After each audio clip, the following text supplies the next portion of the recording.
Syntax. Syntax is the rules of subject, verb and agreement.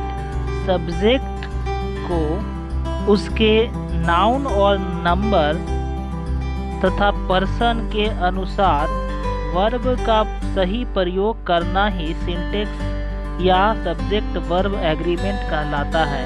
जैसा कि आप जानते हैं, सिंगुलर सब्जेक्ट के साथ हमेशा सिंगुलर वर्ब का प्रयोग किया जाता है और प्लूरल सब्जेक्ट के साथ हमेशा प्लूरल वर्ब का प्रयोग किया जाता है। तो इसमें आपको समझना होगा कि जो हम सब्जेक्ट का प्रयोग अपने सेंटेंस में कर रहे हैं वो सिंगुलर है या प्लूरल है, और उसके साथ जो वर्ब का प्रयोग कर रहे हैं वो सिंगुलर है या प्लूरल है। सिंगुलर सब्जेक्ट के साथ जनरली सिंगुलर वर्ब का प्रयोग करते हैं और प्लूरल सब्जेक्ट के साथ प्लूरल वर्ब का प्रयोग करते हैं। तो इस वीडियो में मैं उन सारे रूल्स के बारे में बताऊंगा जिससे आप पता कर सकते हैं कि ये सब्जेक्ट को सिंगुलर कंसीडर किया जाना चाहिए या प्लूरल कंसीडर किया जाना चाहिए। तो रूल नंबर 1, यदि किसी सेंटेंस का सब्जेक्ट एक सिंगुलर नाउन हो तो इसके साथ सिंगुलर वर्ब का प्रयोग करते हैं। सिंगुलर नाउन जैसे मोहन, सोहन, महेश, सुरेश, ये क्या है? एक सिंगुलर नाउन है। मोहन वाज ऑलवेज लेट, तो मोहन के साथ अगर हम मोहन वाज के जगह पे मोहन वर ऑलवेज लेट करेंगे तो ये गलत हो जाएगा। मोहन एक सिंगुलर नाउन है, तो सिंगुलर नाउन के साथ हमेशा सिंगुलर वर्ब का प्रयोग करते हैं। मोहन इज ऑलवेज लेट सही होगा, मोहन वॉज ऑलवेज लेट सही होगा, या मोहन हैड सम प्रॉब्लम, ये भी सही होगा। लेकिन अगर हम मोहन के साथ कोई प्लूरल वर्ब का प्रयोग करेंगे, जैसे मोहन हैव अ कार, तो ये गलत होगा। मोहन सिंगुलर सब्जेक्ट है तो इसके साथ हैज का प्रयोग होना चाहिए, सिंगुलर वर्ब का प्रयोग होना चाहिए। ये रूल नंबर 1। इसके बाद आइए हम रूल नंबर 2 देखते हैं। आई का सिंगुलर सब्जेक्ट के रूप में प्रयोग किया जाता है, लेकिन इसके साथ जो वर्ब यूज किया जाता है वो सिंगुलर या प्लूरल दोनों ही हो सकते हैं। जैसे देखिए, आई के साथ हम हैव का भी प्रयोग करते हैं, आई के साथ हैज कभी नहीं आप देखे होंगे। आई हैज रॉन्ग है, और आई के साथ हमेशा हैव आता है। आई के साथ वॉज आता है, आई वॉज। आई के साथ एम आता है, आई एम, ठीक है। और आई के साथ अगर आर आप लिख दीजिएगा तो ऑब्वियसली ये गलत होगा, क्योंकि आई एक एक्सेप्शन है। आई को जो बताया गया है उसी तरह से इसका प्रयोग किया जाता है। आई राइट्स नहीं लिख सकते हैं, I writes a letter. I writes a letter एक रॉन्ग सेंटेंस होगा, I write a letter. I play football होगा, आई प्लेज फुटबॉल गलत हो जाएगा, क्योंकि आई को जिस तरह से जहाँ पे सिंगुलर प्रयोग करना चाहिए वहाँ पे सिंगुलर ही प्रयोग कर सकते हैं।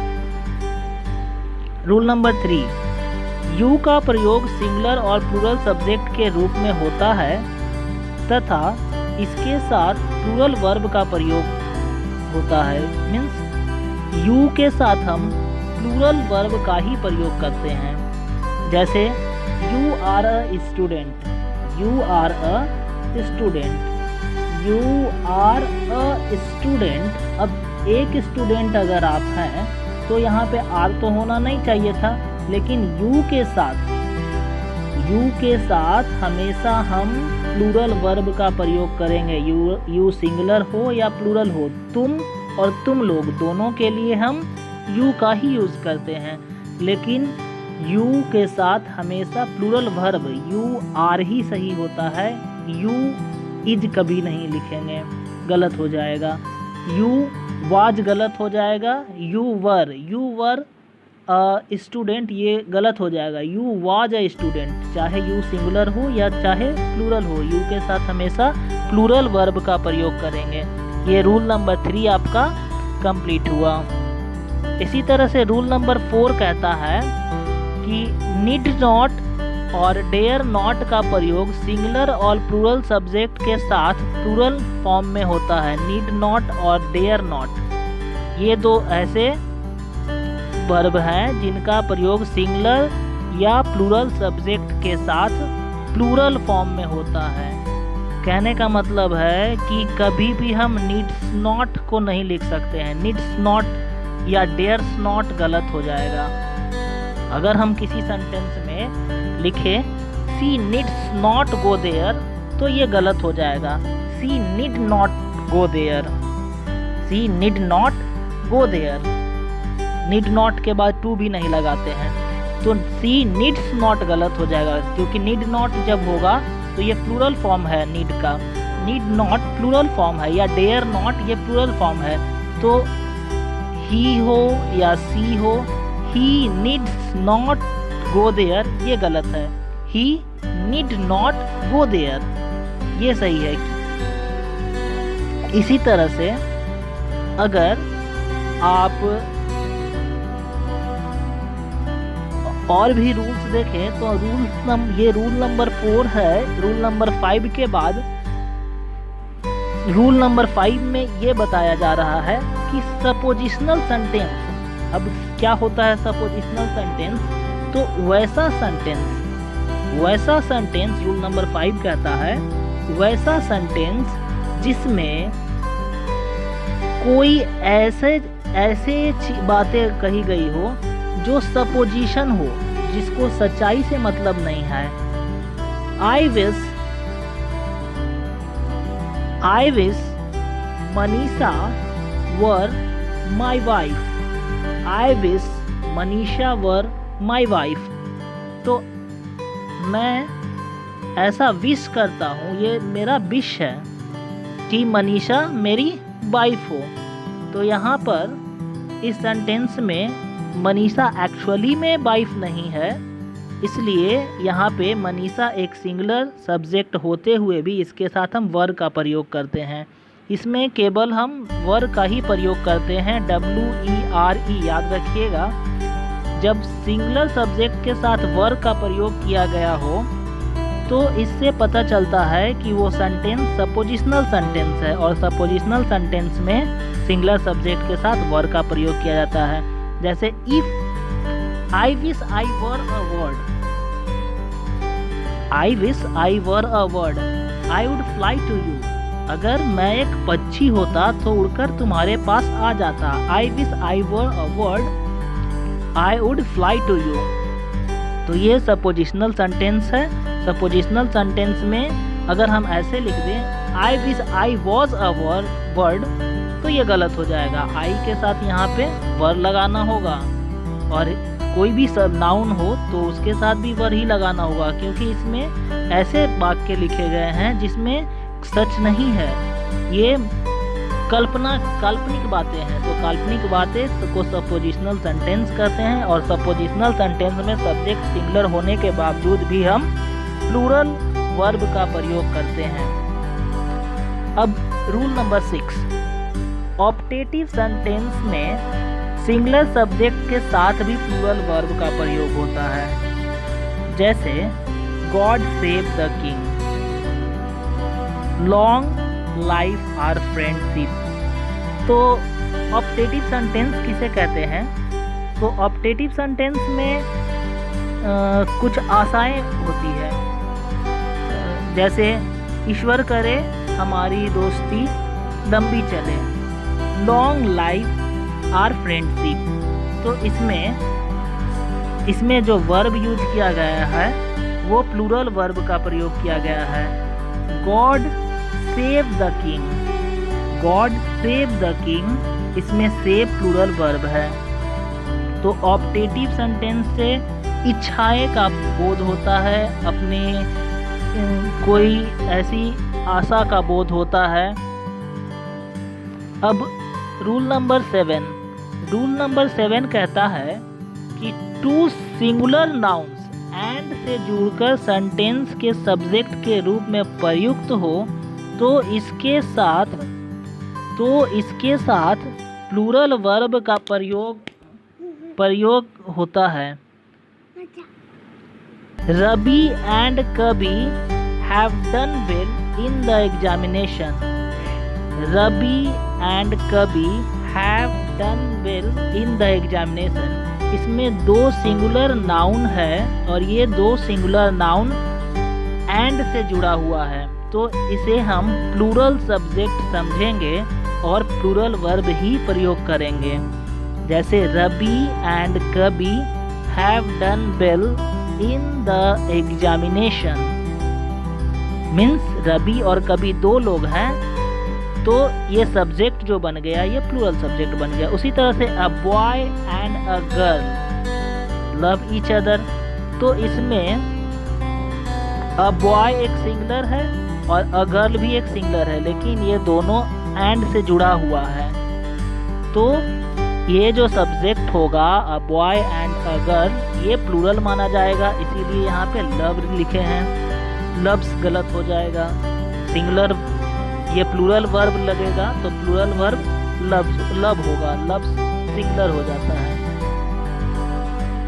Rule number 8, pair words.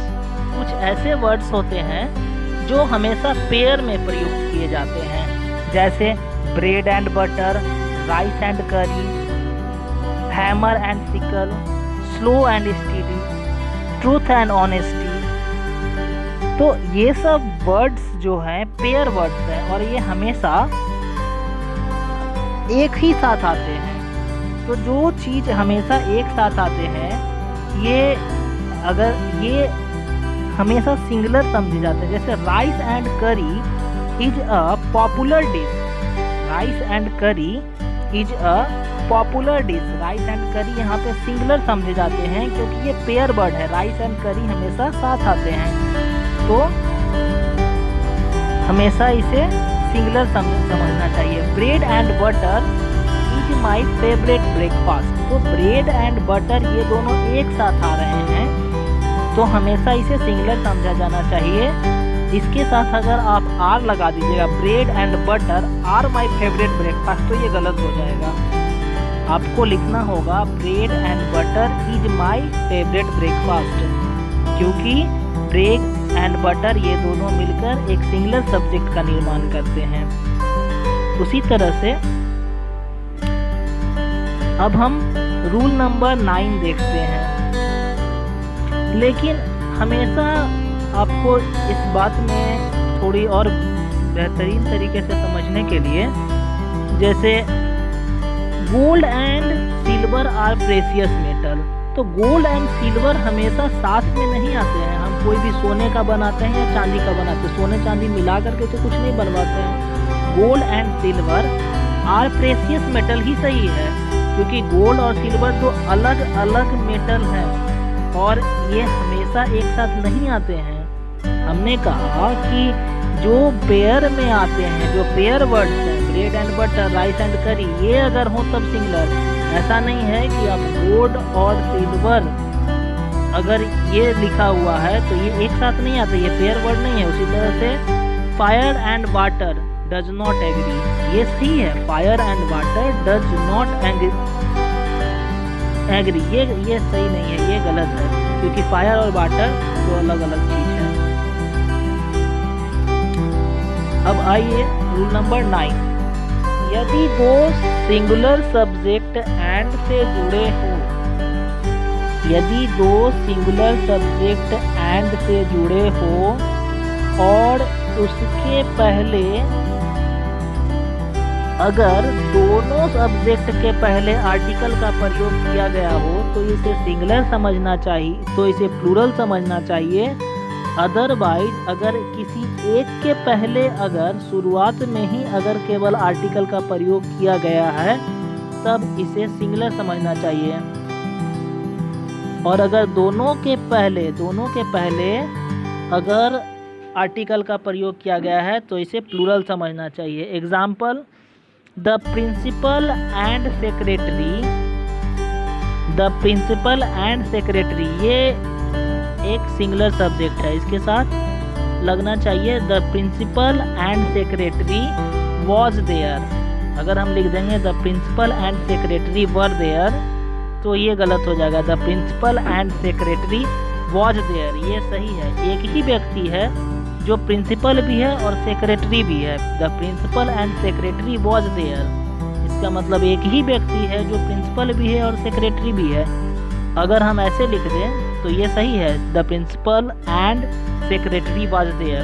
अगर हम करेंगे the principal and secretary were there तो ये गलत हो जाएगा, क्योंकि वॉज जो है सिंगुलर वर्ब है और सिंगुलर वर्ब सिंगुलर सब्जेक्ट के साथ the principal and secretary singular verb है, सिंगुलर सब्जेक्ट है। अगर हम सिंगुलर वर्ब जैसे the principal and the secretary लिख दे, the principal and the secretary, तो ये दो लोग हो गया, एक प्रिंसिपल और एक सेक्रेटरी।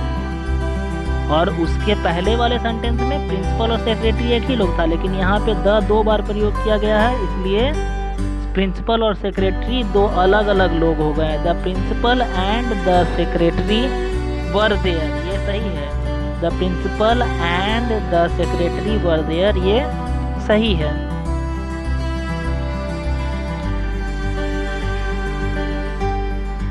एक और एग्जाम्पल से समझते हैं। A poet and philosopher, a poet and philosopher has come, क्योंकि एक ही व्यक्ति है जो पोएट भी है और फिलोसफर भी है, इसलिए यहाँ पे हैज का प्रयोग हुआ। A poet and philosopher has come. अच्छा, a poet and a philosopher ऐसा कहते तो a poet and a philosopher, तब ये a poet and a philosopher दो व्यक्ति हो जाएंगे, एक पोइट है और एक फिलोसफर है, तो हैव का प्रयोग करना होगा क्योंकि सब्जेक्ट प्लूरल हो गया। Rule number 10,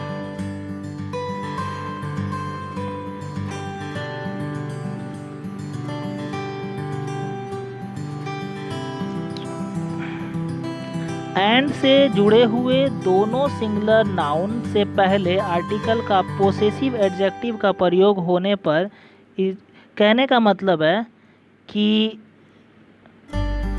my uncle and my guardian have come to see me. इस एग्जाम्पल से समझते हैं, my uncle and my guardian have come to see me, मेरे अंकल और मेरे गार्जियन आए हैं मुझे देखने के लिए। माई अंकल एंड माई गार्जियन, इसका मतलब है कि दो व्यक्ति हैं,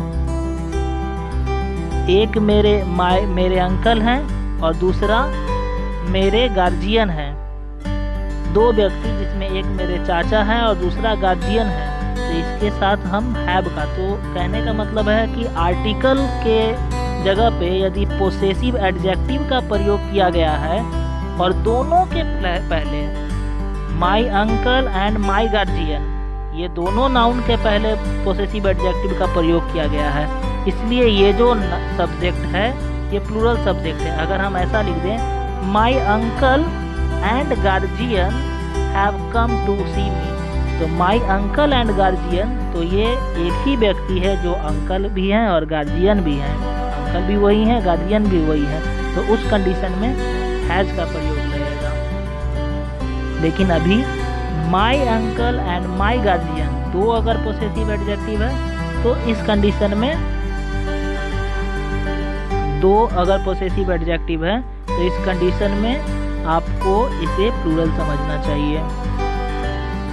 अच्छा, तो रूल नंबर 11 क्या कहता है, यदि दो एडजेक्टिव एंड से जुड़कर किसी सिंगुलर कॉमन नाउन के पहले प्रयुक्त हो तथा इसके फर्स्ट एडजेक्टिव के पहले इंडिफिनिट आर्टिकल ए एन का प्रयोग हो तो इससे एक ही व्यक्ति या वस्तु का भाव या बोध प्रकट होता है। जैसे देखिए, a black and white cat, अब कह रहे हैं a black and white cat, इसमें एक ही अ लगा हुआ है इसमें दो ए नहीं है, आर्टिकल एक ही प्रयोग हुआ है, तब एक आर्टिकल एक subject, singular subject. A black and white cat means एक ही बिल्ली है जो ब्लैक भी है थोड़ा और थोड़ा वाइट भी है। वाज म्यूइंग, तो एक ही बिल्ली है जो वाइट भी है और ब्लैक भी है और वो म्यूइंग कर रही है। तो इसमें हम सब्जेक्ट को सिंगुलर समझेंगे, क्योंकि एक अगर आर्टिकल का प्रयोग किया गया है तो एक ही सब्जेक्ट को सिंगुलर समझना चाहिए। अच्छा, a black and white cat के साथ अगर हम वर का प्रयोग कर दे तो ये गलत होगा, क्योंकि a black and white cat ये सिंगुलर सब्जेक्ट है।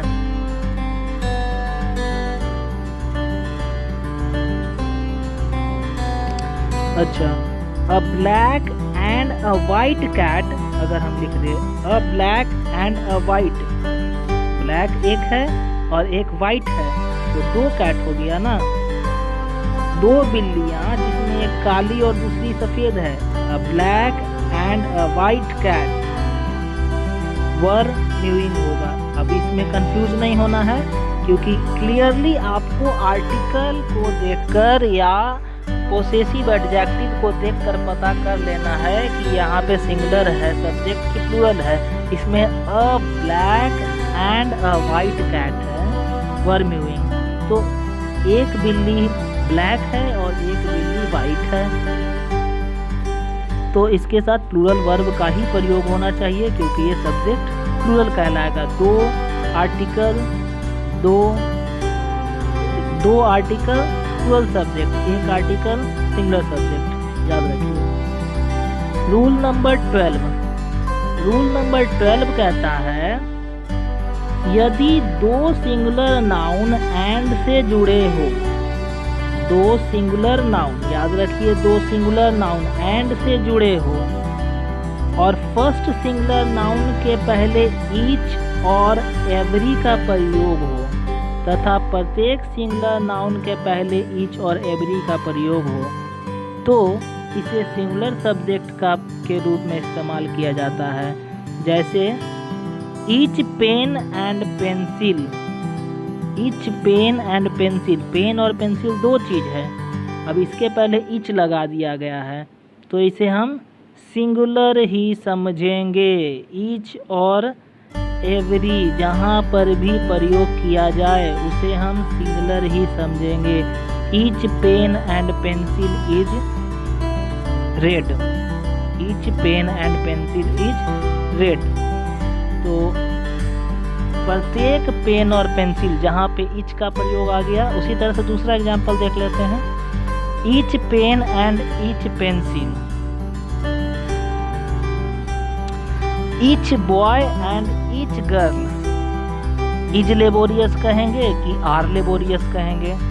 Every boy and every girl, is laborious कि आर लेबोरियस, एक समस्या है।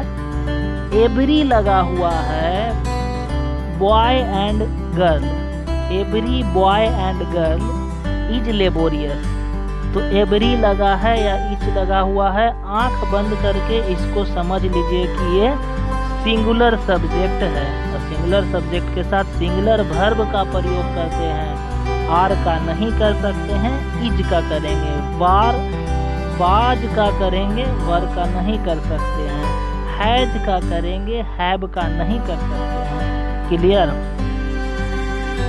अब रूल नंबर 13 में देखते हैं।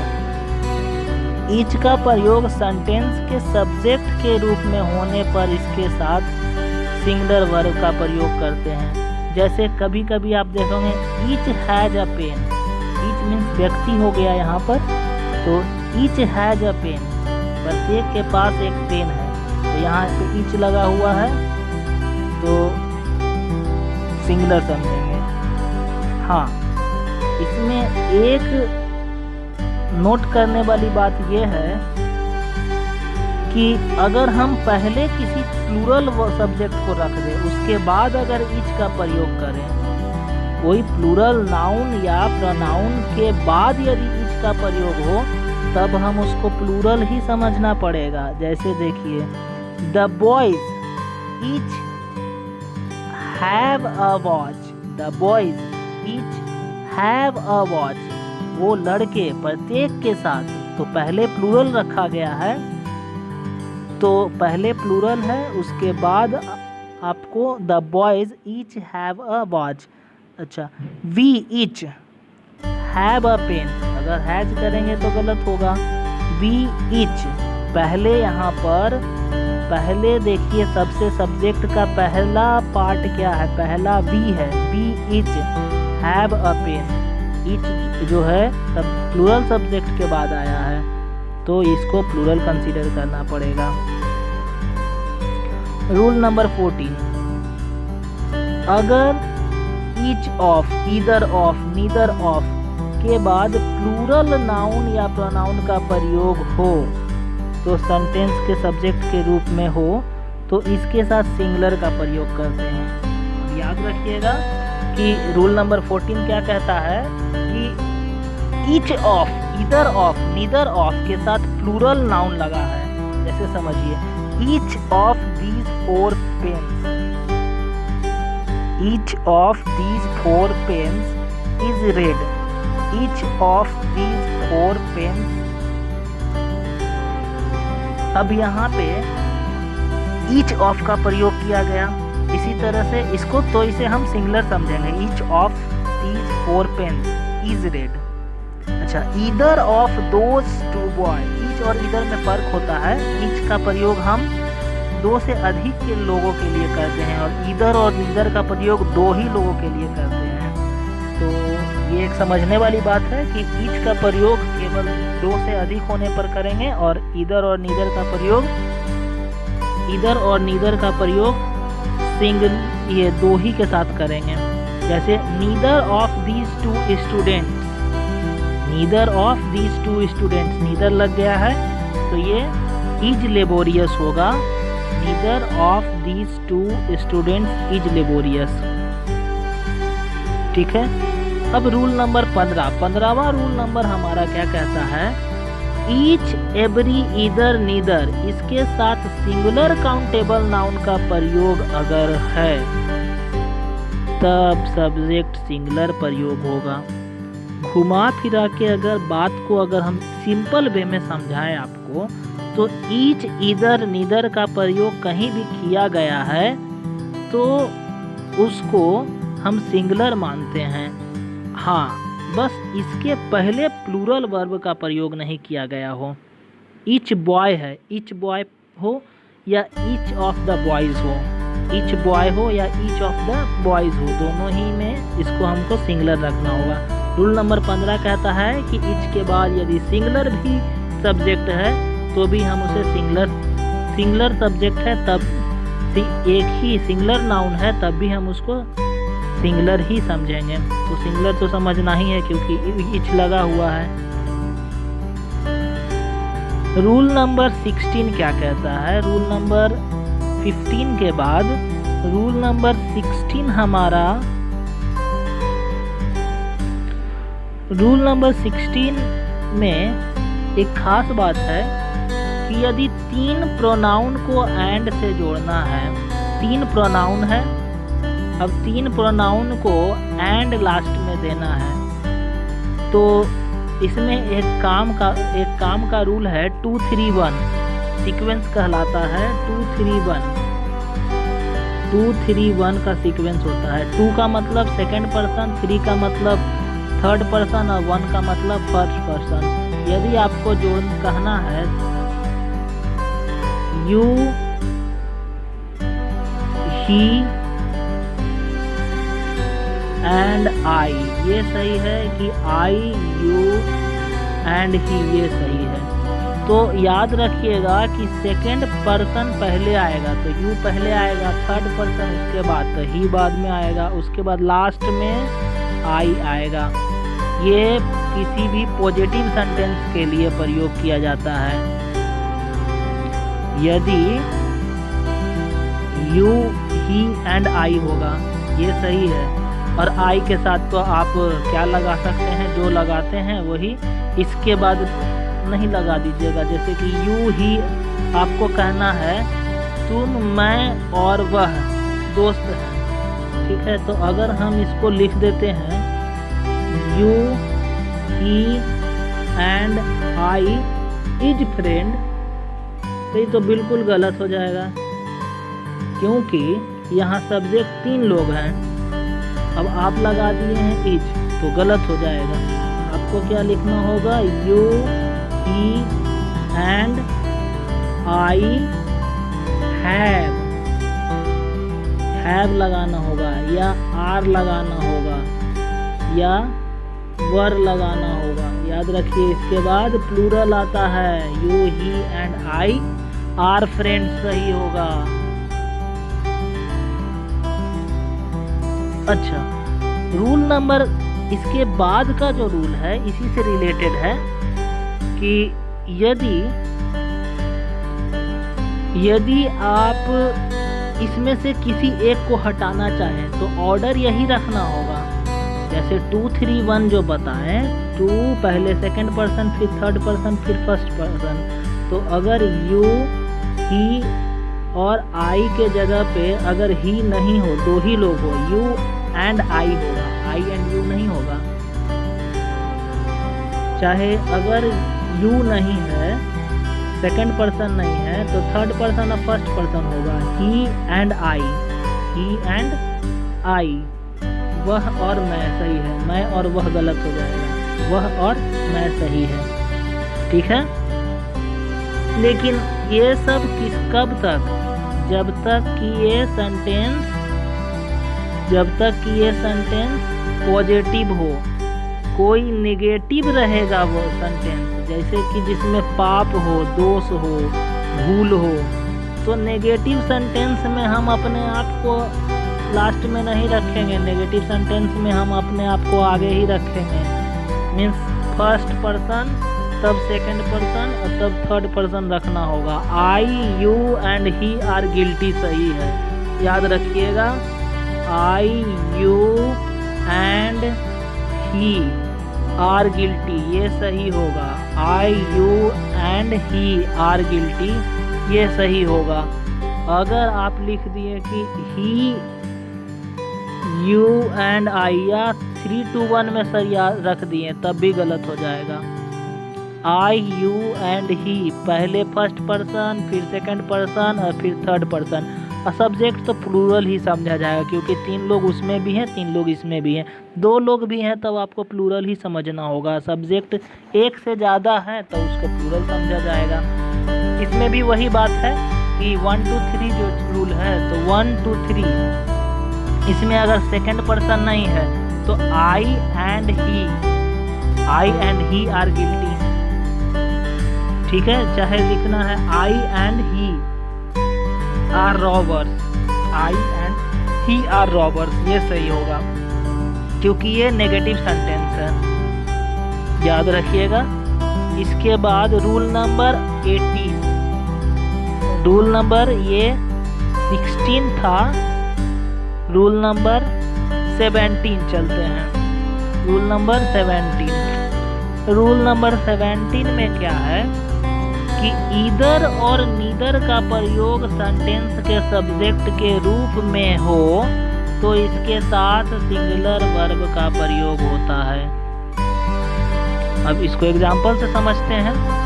देयर आर 2 रूम्स हियर, यहाँ पे 2 रूम है, there are 2 rooms here and either is ventilated, either is ventilated means चाहे तो ये चाहे तो वो, दोनों ही वेंटिलेटेड नहीं है, चाहे तो ये चाहे तो वो, दोनों में से कोई एक ही वेंटिलेटेड है। देयर आर 2 रूम्स, यहाँ 2 रूम है, लेकिन ईदर इज वेंटिलेटेड कोई एंड ईदर इज वेंटिलेटेड, कोई एक वेंटिलेटेड है। अच्छा, अगर ऐसे बोले there are 2 rooms here but neither is ventilated, 2 में से कोई 2 रूम है बट नीदर इज वेंटिलेटेड, कोई वेंटिलेटेड नहीं है। तो ईदर और नीदर का प्रयोग जब भी हुआ हो तो दोनों में से, इसका मतलब होगा दो में से कोई एक, तो दो में से कोई एक होगा तो सिंगुलर ही हुआ। There are 2 rooms here, 2 room तो है, एंड ईदर इज वेंटिलेटेड, दोनों में से कोई एक वेंटिलेटेड है, तो इसको सिंगुलर सब्जेक्ट रखना चाहिए। ईदर को सिंगुलर सब्जेक्ट, नीदर को सिंगुलर सब्जेक्ट समझेंगे। रूल नंबर 20, रूल नंबर 20 क्या कहता है? Many, a good many, a great many का प्रयोग बहुत के अर्थ में होता है, और ये एक इनडिफिनिट नंबर का बोध करता है या के बारे में बताता है, इनडिफिनिट नंबर के बारे में बताता है। Many are absent from the class, अब मेनी आर अब्सेंट मतलब बहुत सारे लोग, मेनी या a good many, good many का प्रयोग भी होता है, a good many people are present here, तो इसमें हमेशा प्लूरल का प्रयोग होगा, क्योंकि मेनी का मतलब बहुत सारे होते हैं। सिंपल मीनिंग में समझिए तब इसका मीनिंग होता है बहुत, तो बहुत तो प्लूरल होगा। अब rule number 20, rule number 18, rule number 18, rule number 18 क्या कहता है कि मेनी स्टूडेंट्स हैव पास्ड, तो मेनी के साथ प्लूरल लगा दिया गया है। पहले मेनी अकेले था, मेनी स्टूडेंट्स है, मेनी बॉयज है, मेनी गर्ल्स है, तो ये सारे को many students have passed, many boys have passed, many girls have passed, तो इसमें हैव ही सही होगा, हैज नहीं, वाज नहीं या इज नहीं।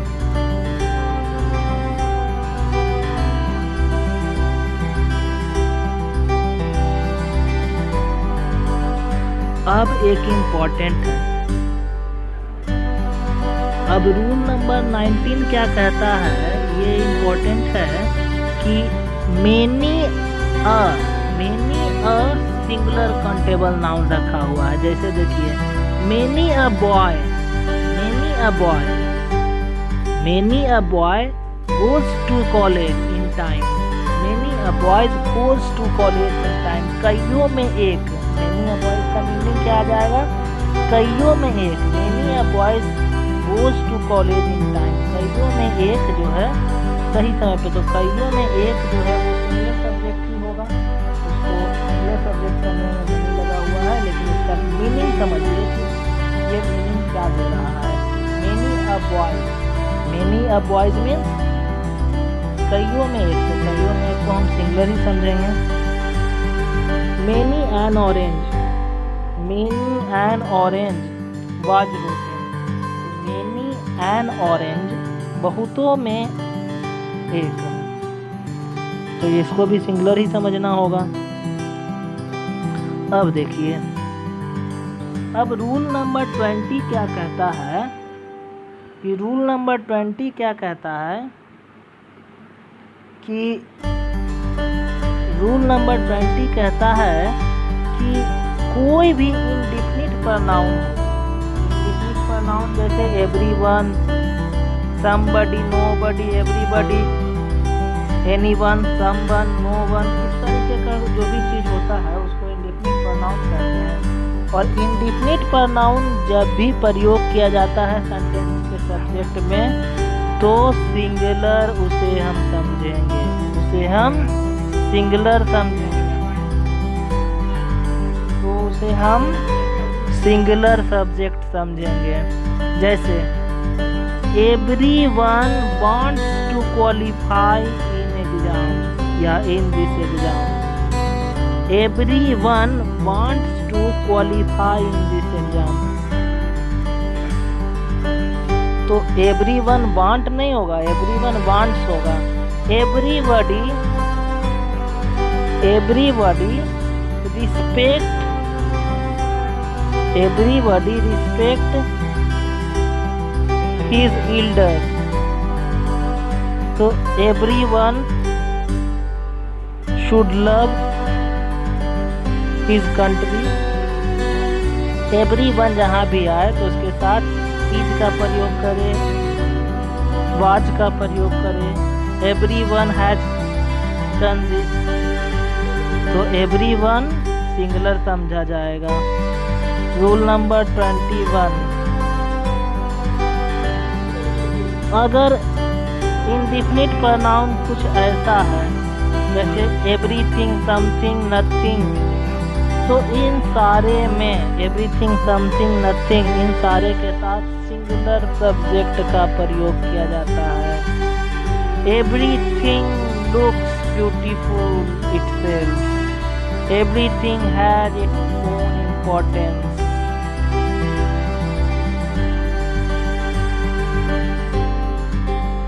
अब इसी तरीके का एक प्रोनाउन है one.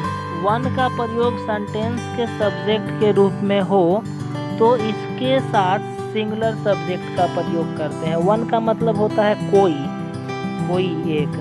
One was dishonest, one was dishonest, तो कोई एक बेईमान था। वन वाज डिजॉनेस्ट, तो कोई एक रहेगा तो सिंगुलर ही होना है। ये रूल नंबर 22, ये सिंगुलर